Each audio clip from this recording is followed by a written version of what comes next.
Welcome to another edition of Sticks-n-Stones. I am your host, Brent Elrod, coming to you from the cozy confines here on the patio at the No Shoes Bar and Grill, deep in the heart of the Republic of Texas. I have a very interesting matchup today. I am pairing a Aroma De Cuba, Amor with Johnnie Walker Swing.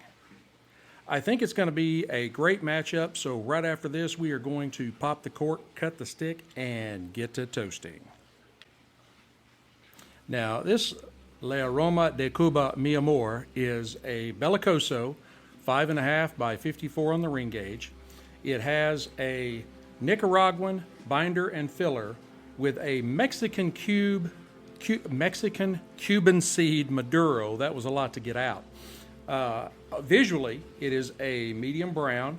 It has tight but visible seams, very minimal veining, a slight hint of oil sheen on the wrap, and it has a triple cap.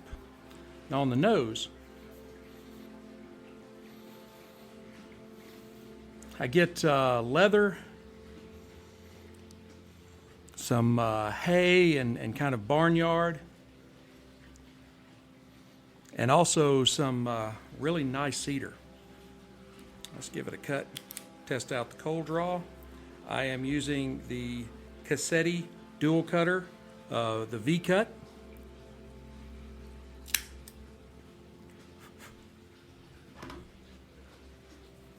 Now on the cold draw,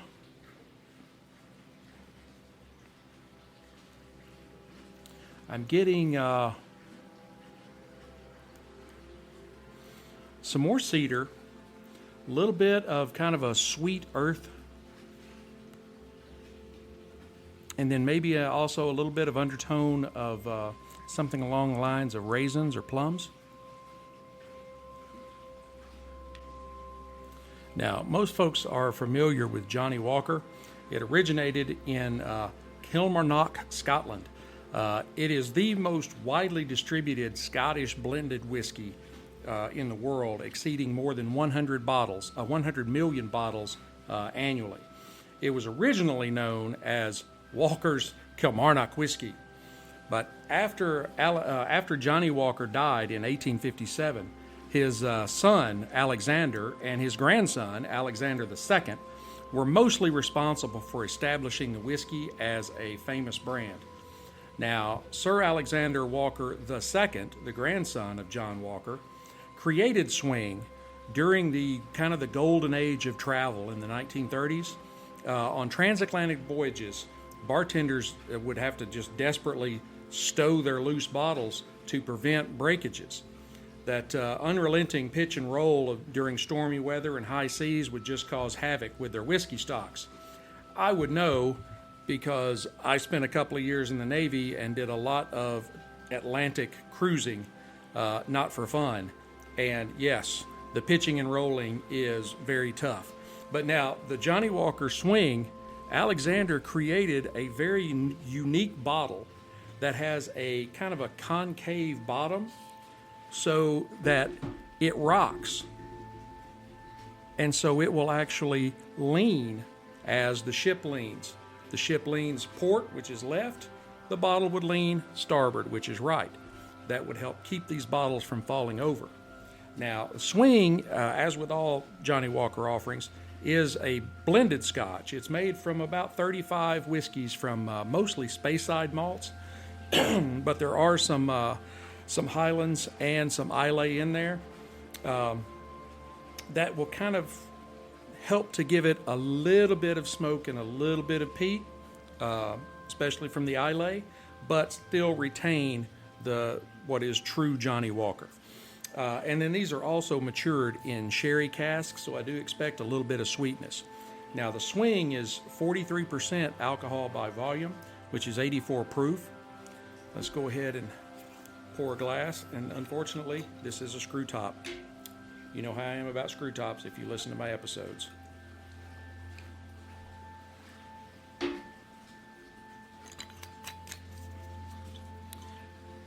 Now, visually, this has just an absolutely beautiful amber golden color that's fairly dark, and it has some fantastic legs. It really clings to the side of the glass.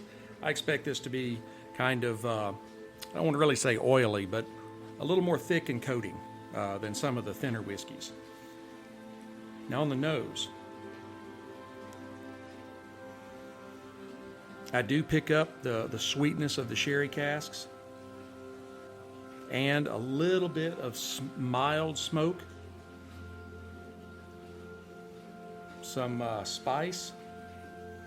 There are hints of dried fruit, tobacco, and leather.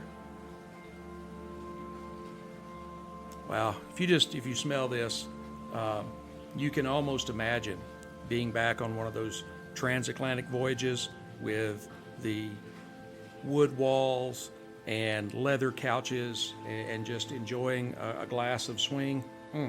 Really take you back. Now, on the palate,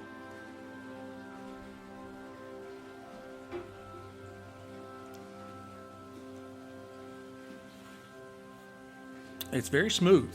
There's not a lot of alcohol burn or anything like that to it. The spicy notes are kind of balanced with the sweetness of the sherry casks. There is a faint amount of smoke and peat, but not very much, especially peat. There's not very much peat at all. Probably between the two, there's just a hair more smoke, but not bad. And this is indicative of having the Islay whiskeys blended in. I get some like grain flavors, cereal flavors, and some oak, maybe a little pepper, and or some hints of ginger.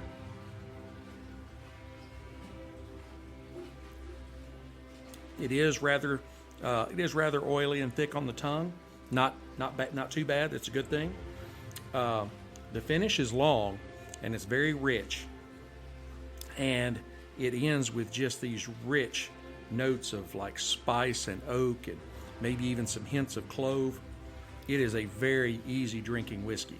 This is really good.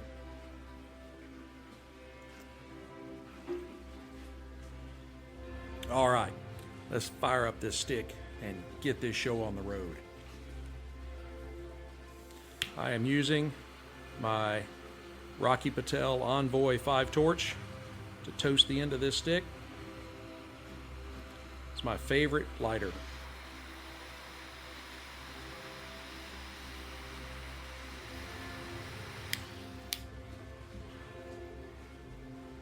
Right away, a great amount of smoke coming off the stick.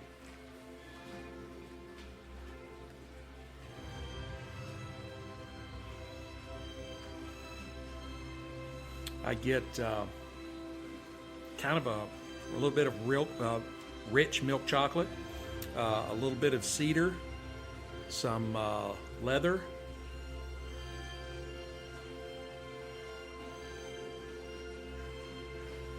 a really good earthiness, and some hints of dark fruit, sort of like plums, and there is just a touch of sweetness on it.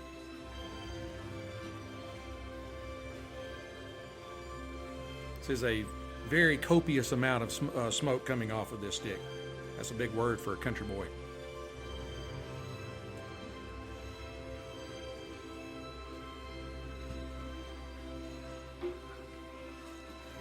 Wow, those go really, really well together. The sweetness in the stick with the plums and the dried fruit is mixing very well with the sweetness coming off of the Johnnie Walker with the sherry casks that it was matured in.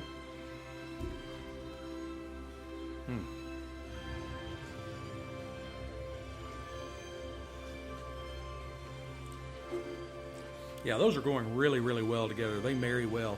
I will make one note because I might forget about it at the halfway mark unless it's really, really bad. The Amor is a little wavy, especially on the underside of the cigar where the bands come together, or where the band fastens. The top side appears to be just razor straight, so I will keep an eye on this, and we will come back and give you an update about the halfway mark. Hey Stoners, I am back here at the halfway mark. We have gotten a really good complex concoction of flavors. We've got pepper and cedar, fruit, added in some nuts, a little bit of chocolate. The sweetness and the dried fruit off of the swing is marrying very well with the stick. I'm happily impressed.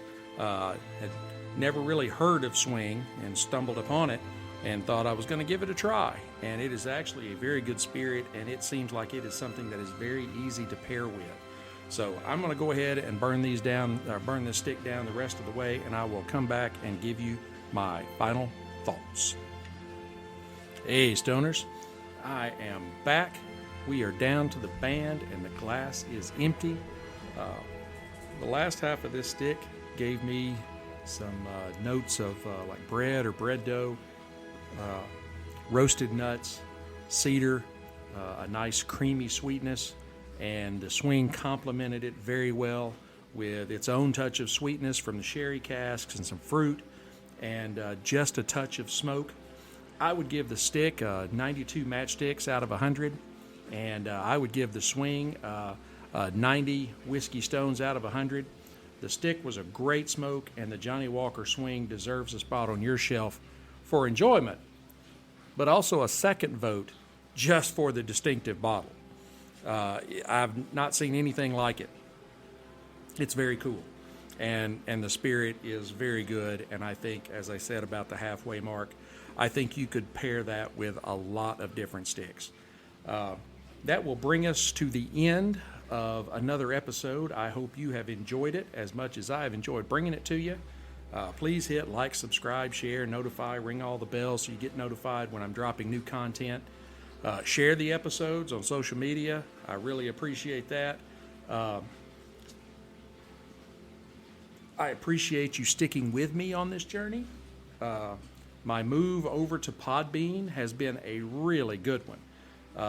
You can catch us on Podbean or also on Apple Podcasts and iTunes, Pandora, Amazon Music, Google Podcasts, iHeart Podcasts, and Spotify as well. And then also shared on Facebook, Insta, Getter, Truth Social, all those things. I really appreciate all the support because our listenership has skyrocketed since I moved over to Podbean, and I am very appreciative. So, until we get to be together again, keep your sticks dry, your stones cold, and have a great day.